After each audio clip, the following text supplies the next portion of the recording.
Hello everyone and welcome back to the channel. Today we've got the subclasses revisited on Unearthed Arcana as we make our inevitable march to Xanathar's 2, Electric Xanadu. They saw my last video, and by my last video I mean the first video I made on Unearthed Arcana, where I talked about the noble genie and how it seemed a little weak. And they changed it, and let's see what the new one looks like after we talk about the rogue, because we've got three things here. We've got the Phantom Rogue, we've got the Genie Warlock, and the Order of Scribes Wizard. All right, the first thing you get as a Phantom Rogue is Whispers of the Dead, which lets you choose a skill or tool proficiency to just give yourself after a short or long rest, and there's no real limits on it. So it's not limited to rogue skills or rogue tools. You can just be like, I slept for an hour. I know how to be a calligrapher. I'm a god. That's fun for flavor, but you also do get a combat ability, Wails from the Grave, which is pretty darn good. This basically kind of lets you add sneak attack damage to other people after you land your initial sneak attack. So once you land your sneak attack, you can also deal half of your sneak attack to a creature within 30 feet of you in psychic damage, which isn't as commonly resisted as a physical piercing or slashing, which your finesse or ranged weapon is probably going to be. And you can do that an amount of times equal to your proficiency bonus, so it scales with you as you level up, which makes it pretty darn good. That's actually a really solid third level ability, considering like thief rogues get to like use items a bit faster or climb up walls. This one gets to shoot psychic, brain-breaking stuff at people after it already gets its sneak attack. So that's very, very good. 9th level Phantoms get Tokens of the Departed, which lets you take a piece of a soul when someone dies next to you and store it inside a trinket, and it uses the trinkets table on the player's handbook. While you have that trinket, you have advantage on Constitution saving throws and Death saving throws, which is pretty good. This is like a tanky rogue, I guess, and you can break it as an action and ask the spirit that's inside one question, but they don't have to be honest. So I would recommend trying to grab this off of people who have freshly died that you haven't necessarily killed, because if you killed someone, they probably don't want to work with you, if that makes sense. 13th level Phantoms get Ghost Walk, letting you walk through walls and giving you a flying speed of 10 feet. Attack rolls have disadvantage against you, and you stay in that form for 10 minutes. You can use it once per long rest or until you destroy one of your tokens. So this would actually be great for a Kitty Pryde build, which is something I have never really known how to do. It's still very deep into the class. The other way to do it would be to get Etherealness, which would be a spell you could get at 7. It's a 7th level spell, so you would get it with 13 levels of investing in something. So it's not necessarily a better way to do that, especially because I don't know how you justify sending psychic damage out after sneaking up on someone, or just randomly getting skills, or being able to talk to dead people, because those aren't Kitty Pryde things. But I like the Ghost Walk ability. The disadvantage on attack rolls creatures have against you is pretty sick, and being able to walk through walls if you're trying to get away is also very, very good. Last thing you get as a Phantom Rogue is the Death Knell, which lets you deal psychic damage to the first and second creature. So the creature you hit with your sneak attack gets hit by half of your sneak attack in psychic damage after they take the full sneak attack, which at that point I think is 10d6. So 15d6, which is nuts. And then you can also deal 5d6 psychic damage to another creature at that point. Overall, I think the Phantom's very good. That's flexibility on skills and tool proficiencies you get once per day is super helpful for roleplay. It's very roleplay focused. The damage is good, obviously, from Wails of the Grave and Death Knell as well. So overall, yeah, just very, very, very good. All right, let's talk about the Genie Warlock, which I feel like they must have seen my video and taken into consideration my issue with it, because the first thing I see here is expanded spell list and 9th level, wish. You get to wish, folks, and they figured out a way to do it. I think this is a great way to do it, to basically expand the spell list. And I love this elemental thing that Deo, Genie, Ifriti, and Marid each have their own special spells. I won't go over all of them, but it looks like all of them get these: the Detect Evil Good, Phantasmal Force, Create Food and Water, Phantasmal Killer, Creation, and Wish. And then depending on what kind you chose, you also get other cool stuff. So you could do a really good fire caster build over here with the Afridi, which, shoot, I have a video coming out in like 2 weeks that I wanted to make a warlock that does fire stuff. And I was like, no, the warlock spell list doesn't have enough fire on it. Wish would be pretty good for that too. Shoot. It's fine. Just pretend you didn't see this video. All right, the first thing you get, other than that expended spell list, which is great, and we talked about, is Genies Vessel, which I can see so many broken uses for, and I love it. Not really broken, just silly. So as an action, you can magically vanish and hide in your vessel, which is a tiny thing like an oil lamp, urn, ring with a compartment, stoppered bottle, hollow statuette, or ornate lantern. You can go in there. It's a 20-foot radius cylinder, 20 feet high, so you got enough room to hang out. You can hang out there an amount of hours equal to twice your proficiency bonus. It has AC equal to your spell save DC, and its hit points are equal to your warlock level plus your proficiency bonus. But if you just rolled up like a high dex warlock with the stealth skill, maybe multi-class into rogue like Aladdin, if you were hidden and then you went into this tiny object and the tiny object just like drops to the ground and is just like a tiny little lamp or ring on the ground, you can fully disappear at level 1 for 4 hours in combat, and they just won't see you. They won't find you, which is great. Come on, that's pretty great. And that's not all. But wait, there's more. Billy May's Patron Genie. Roll it up. Genies Wrath lets you add your proficiency bonus in damage to an attack or spell attack roll that's either bludgeoning, thunder, fire, or cold, depending on what type of genie you have. So that's good. That's kind of like Hexblade. That's a little bit like Hexblade's curse, except you don't got a curse. It's just once on each of your turns, you can just be like, oops, extra proficiency bonus, oops. And it opens up a ton of options for if you just want to deal like extra punchy punch damage with that bludgeoning, if you want to add thunder damage, if you want to add fire damage, if you want to add cold damage. Like this could be used to rebuild Axel, this could be used to rebuild Thor for the thunder damage, it could be reused for Sub-Zero to get that cold damage on everything. This is such a gift because elemental weapons are so hard to put on characters because you need that 3rd level paladin spell, which means you either need to bard it up for at least 6 levels or paladin it up for I think it's 13 levels. No, 9 levels. That's a ton of investment. How about let's just dip into Genie for a little bit and put some fire on our sword. Let's get a Genie Warlock and be able to disappear for 4 hours at level 1. Absolutely magnificent. This is a gift. This is a gift. And speaking of gift, Elemental Gift gives you resistance to a type of damage associated with basically the same thing that you're adding to your things from the Genie's Wrath. You get resistance to that damage type. And you can give yourself a flying speed of 30 feet that lasts for 10 minutes, a number of times equal to your proficiency bonus. So now we got flight, we got elemental weapons and flight. This would be a really good Thor reboot if, Thor made a deal with a genie to get the weapon. Oh, that's the pact weapon!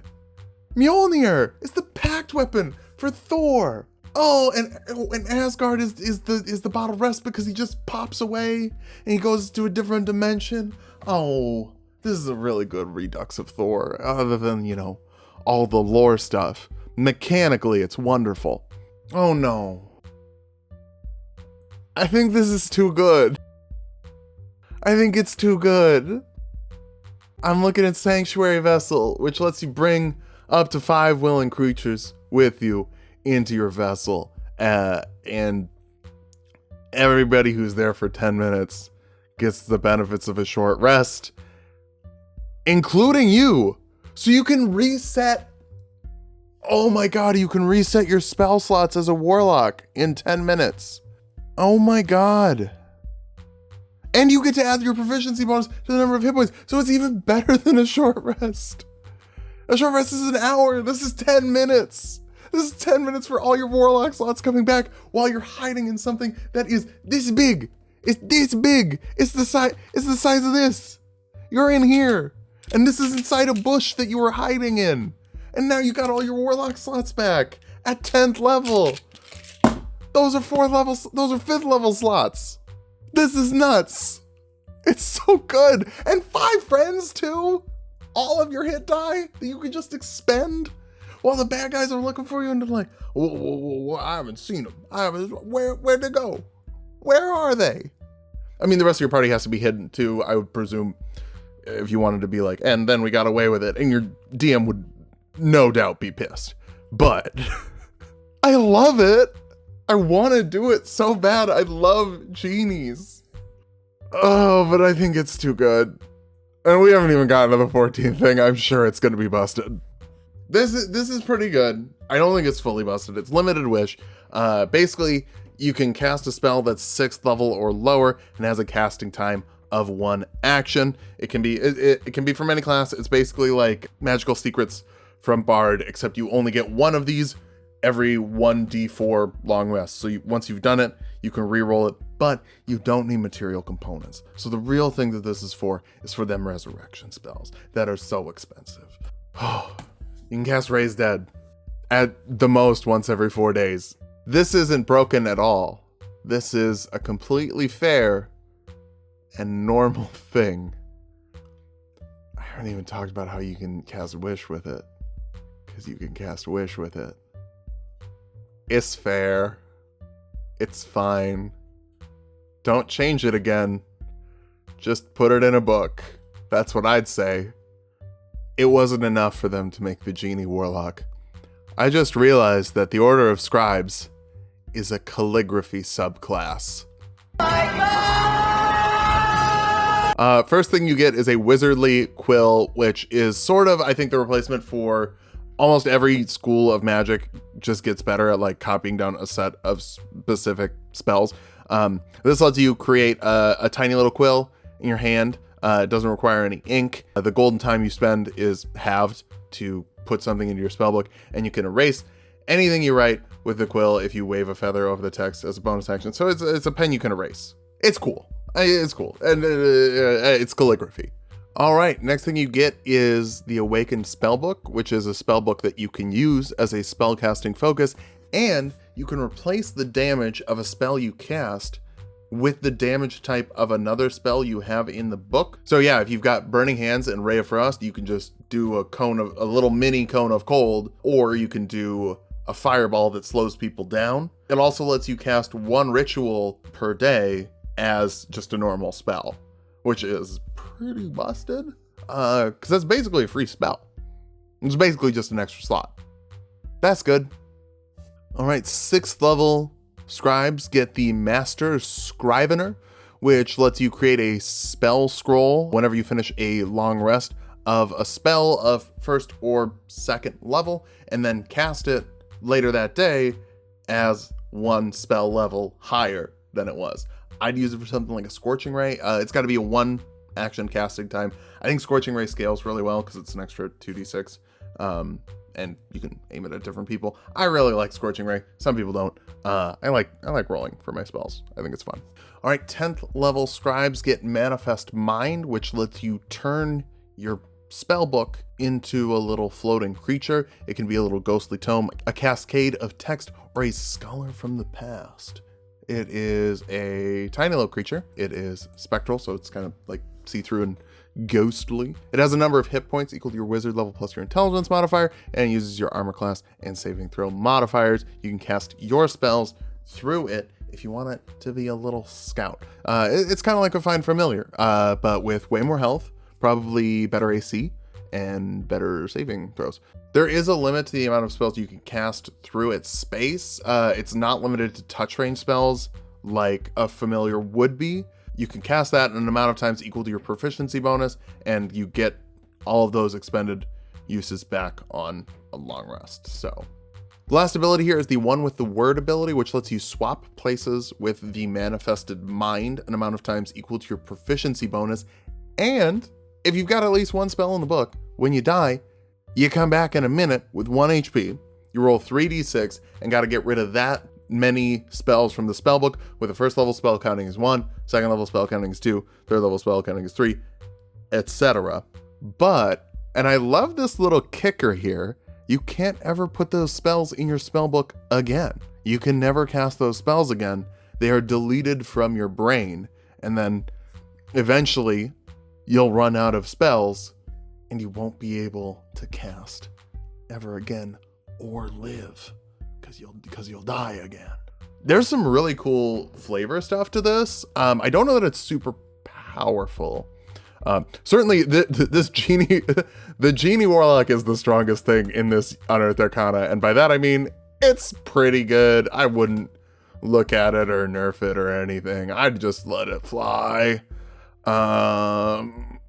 So yeah, I just let that one go. But the Order of Scribes is fun flavor. Phantom's very fun flavor. Since obviously I know everybody at WotC is watching these videos because you changed the Warlock and then you made a calligraphy wizard. This is clearly a gift to me because you loved my idea of naming the book Xanathar's 2 Electric Xanadu, and because you love me. So if I'm asking for anything, it would be walking through walls a little bit earlier than the Ghost Walk or the Etherealness spell. If anyone from WotC is actually watching this, you did a fantastic job. I love all of these subclasses. Again, fantastic flavor all around, fantastic abilities, fun ways to change up the game and do something different with these classes than you've ever done before. I mean, all of these are so unique to anything that currently exists. Total game changer. Very excited to see how they work in practice, in principle. Characters you could build with these, I'll stick with Kitty Pryde for the Phantom one for now, or like Danny Phantom, probably. I don't know Danny Phantom super well, but I bet I'd get clicks if I put him in a thumbnail, so I'll do that. For the Genie, Aladdin. I mean, that's the Aladdin one, and especially it works really well. This would work great with a rogue that had expertise in stealth, because you could just poof, hide, and then pop into your hidden container. And maybe, I think that could, like, look, as the DM, I'd just say, like, maybe one of the guards picks up your trinket and thinks that it looks really cool and puts it in his pocket and then brings you to their base. So it's not necessarily, like, the best thing. It just creates this new energy where, now the Warlock Rogue is trapped with the enemies. Like, there's so many cool things you could do with a little pocket dimension Warlock. Ooh, Scribe? I don't know. Jeepers, I don't know. Hopefully I'll think of something. I want 3 things in the thumbnail. Well, thanks for watching. I've been Phil. If you don't watch my other videos, I build fictional characters from different things in Dungeons and Dragons. We've made over 150 episodes. Go check those out. Hopefully you like them. Check out Tulok and Mango. That's where I do Let's Play videos with my buddy Mango, but we're separated by the quarantine at the moment, so we're reviewing all the Pokemon over Discord. We're uploading my Twitch streams. Follow me on Twitch, twitch.tv/Tulok the Barbrarian. Anyway, thank you so much. Like, comment, subscribe. Let me know what you would do with these builds. Let me know how you feel about these builds. Tell me all your thoughts on God, because I'm on my way to see her. Bye.